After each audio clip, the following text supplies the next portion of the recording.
ആദ്യം പൈനാപ്പിളിന്റെ തോല് എടുക്കുക.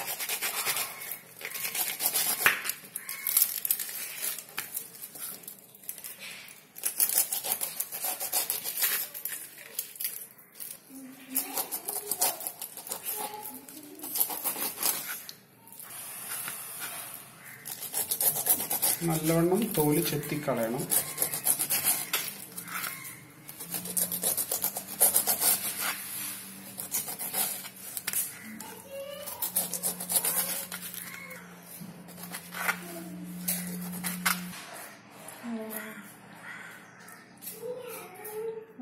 പിന്നെ അതിന്റെ കണ്ണ് പോലത്തെ ഭാഗം ചുവന്നെടുത്ത് മാറ്റണം. വയറുവേദന ഒന്നും ഉണ്ടാവില്ല അത് എടുത്ത് ഒഴിവാക്കിയാൽ.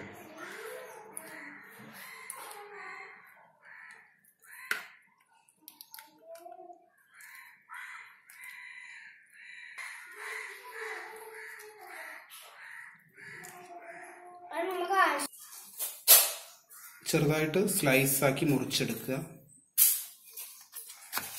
അതിൻ്റെ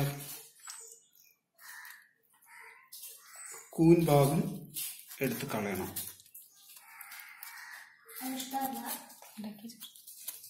അത് ചൊറിയുന്ന പോലെ ചൊറിയും. അത് കഴിച്ചു കഴിഞ്ഞാൽ വയറിന് നല്ലതല്ല.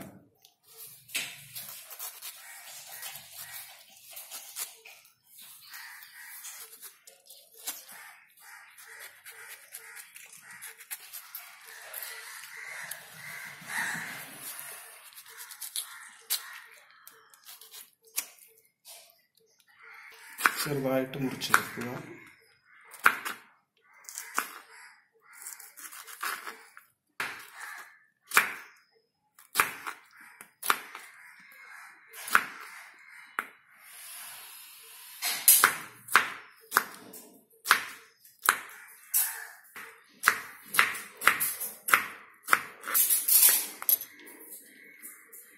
എല്ലാം നന്നായിട്ട് മുറിച്ചെടുത്ത് വെച്ചിട്ടുണ്ട്. നമ്മളിത് വേവിച്ചിട്ടാണ് ഉപ്പിലിടുന്നത്. അപ്പോൾ അതിനുവേണ്ടി നമ്മൾ 2 ഗ്ലാസ് വെള്ളം എടുത്ത് തിളപ്പിച്ച് അതിനകത്തേക്ക് കട്ട് ചെയ്ത് വെച്ച പൈനാപ്പിൾ ഇടണം. പിന്നെ 2-3 ഗ്ലാസ് വെള്ളം ചേർക്കണം. പിന്നെ 2-3 മിനിറ്റ് ഒന്ന് ചൂടായാൽ മതി. ചൂടാക്കുമ്പോൾ തന്നെ നമുക്ക് ഉപ്പും പഞ്ചസാരയും വിനാഗിരിയും ചേർത്ത് നല്ലവണ്ണം ഇളക്കാം.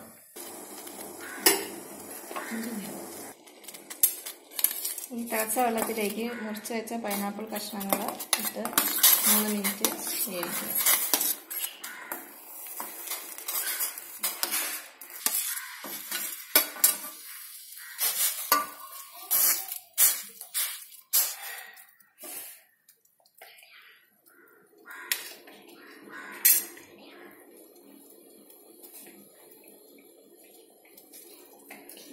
പറയണം കേട്ടോ. എന്നിട്ടോ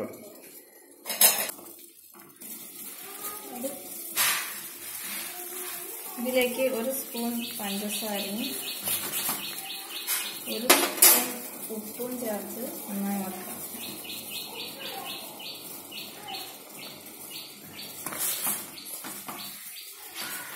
ടേസ്റ്റ് ഉണ്ടാവാം. 3 സ്പൂൺ വിനാഗർ ചേർത്ത് ഇളക്കണം. 3 സ്പൂൺ വിനാഗിരിയും ചേർത്ത് നല്ലവണ്ണം ഇളക്കുക. അപ്പോൾ അത് കേടുവരാതെ നിൽക്കാനും വേണ്ടിയിട്ടാണ് നമ്മളത് നല്ലവണ്ണം ചൂടാക്കി.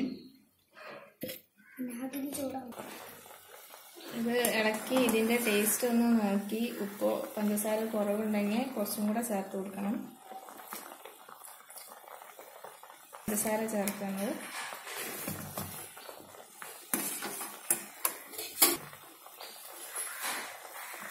1/2 സ്പൂൺ ഉപ്പും. 1 മിനിറ്റ് ആയി കഴിഞ്ഞാൽ ഇത് ഓഫ് ചെയ്ത് വെക്കാം. ചൂടാറാൻ വേണ്ടിയിട്ട് നല്ലവണ്ണം ചൂടാറാൻ വേണ്ടിയിട്ട് എടുത്ത് വെക്കുക. എന്നിട്ട് ചൂടാറിയതിന് ശേഷം നമുക്കതൊരു പാത്രത്തിലിട്ട് മാറ്റി വെക്കാം.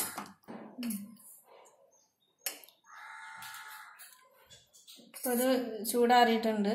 ഇത് ഇനി ഒരു നല്ല ഉണങ്ങിയ നല്ലൊരു പാത്രത്തിലേക്ക് പല കഷ്ണങ്ങളായിട്ട് എടുത്തിടുക.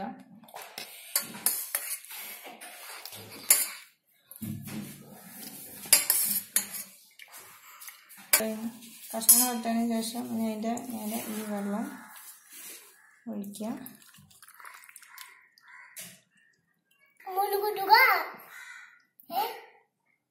അതിലേക്ക് ഒരു പച്ചമുളക് കീറി രണ്ടാക്കി അതിലേക്ക് ഇടുക. അത് 1 മണിക്കൂർ നേരം അത് വെക്കുക. 1 മണിക്കൂർ കഴിഞ്ഞാൽ നമുക്കതെടുത്ത് യൂസ് ചെയ്യാം.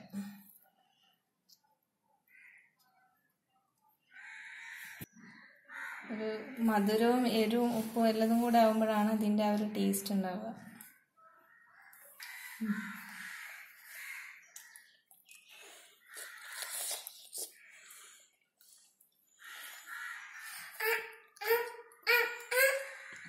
Super.